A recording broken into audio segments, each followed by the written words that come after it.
Parfait. Alors, ce que je vous ai dit, est-ce que c'est vrai ou faux? Eh ben, Ibn Taymiyyah va dire, enfin a dit, parce qu'il est venu avant moi, a dit exactement ce que j'ai dit. Il a dit mot pour mot ce que je vous ai dit, alors que je n'avais pas vu encore son livre. Le livre Al-Istiqama, pardon. Il dit mot pour mot ce que j'ai dit. Mais il le dit en mieux. Il le dit de façon éloquente. Vous prenez son livre Al-Istiqama, Al-Istiqama, au volume 1, à la page, à la page 5. Al-Istiqama, Al-Maktaba As-Sunna, au Caire, en Égypte, à la page, comme salam, Karim. Ouais, Istiqama, voilà, tout à fait, Saïd. Al-Istiqama, Al-Maktaba As-Sunna, au Caire, à la page 5. Il donne la définition de la bid'a. Alors, est-ce que vous m'écoutez? Vous écoutez ce que je vais vous lire?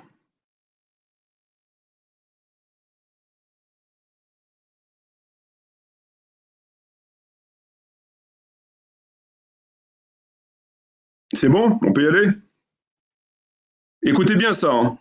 Écoutez, c'est très très important. C'est très très important. Je cite Ibn Taymiyyah. Je cite les propos d'Ibn Taymiyyah. Alors écoutez. وقد قررنا في القواعد في القاعدة السنة والبدعة إن البدعة هي الدين الذي لم يمر الله به والرسول فمن دان دينا لم يأمر الله والرسول به فهو مبتدع بذلك وهذا المعنى قول الله تعالى أم لهم شركاء شرعوا لهم من الدين ما لم يأذن به الله. Je répète. وقد قررنا في قاعدة السنة والبدعة إن البدعة هي الدين الذي لم يأمر الله به والرسول فمن دان دينا لم يأمر الله والرسول به فهو مبتدع بذلك وهذا المعنى قول الله تعالى أم لهم شركاء شرعوا لهم من الدين من لم يؤذن به الله. Traduction. Nous avons dit, nous avons décrété, nous avons déclaré que dans la croyance al-Qawa'id, dans les piliers, la distinction entre la sunna et la bid'a, que la bid'a étant dans la religion une chose dans la religion que ni Allah, ni son prophète n'ont légiféré. Lam ya'amar Allah bi'i war rasoul. Une chose que ni Allah ni son prophète n'ont légiféré. Faman dan dinin lam ya'amar Allah war rasoul bi'i fa huwa mubtadi'.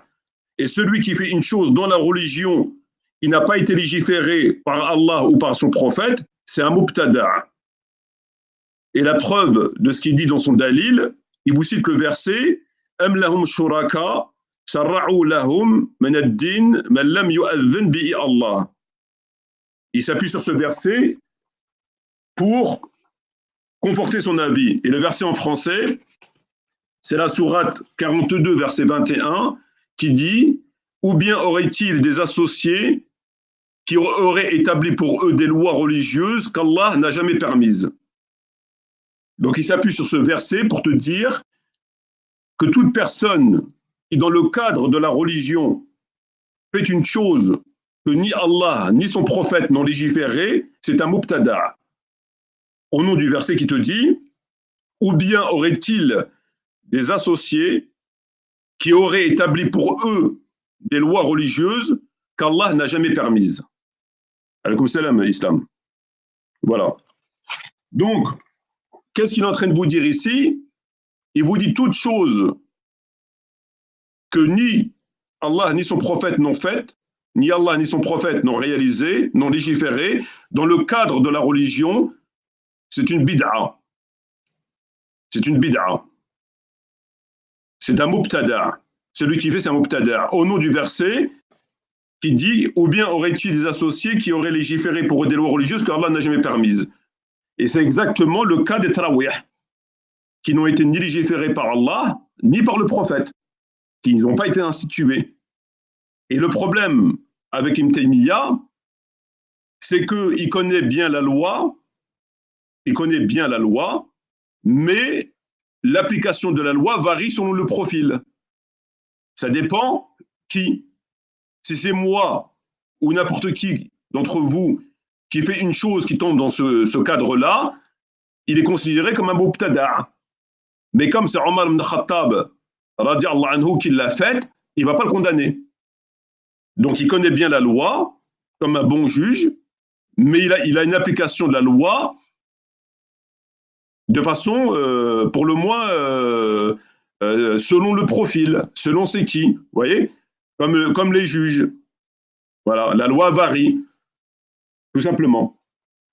Mais ce qu'il a dit, ça tombe, c'est exactement la même chose, ça tombe sous le coup de tarawih. C'est très clair. Toute chose qui n'a été ni légiférée par Allah, ni par le prophète. À partir de là, c'est une bid'a. Parce que, au nom du verset qui dit ce qu'il a dit. C'est très clair. Est-ce que c'est le cas des tarawih? Évidemment que oui. Évidemment que oui. Est-ce que les tarawih ont été légiférés par Allah? Non. Est-ce que le prophète les a légiférés? Non. Voilà.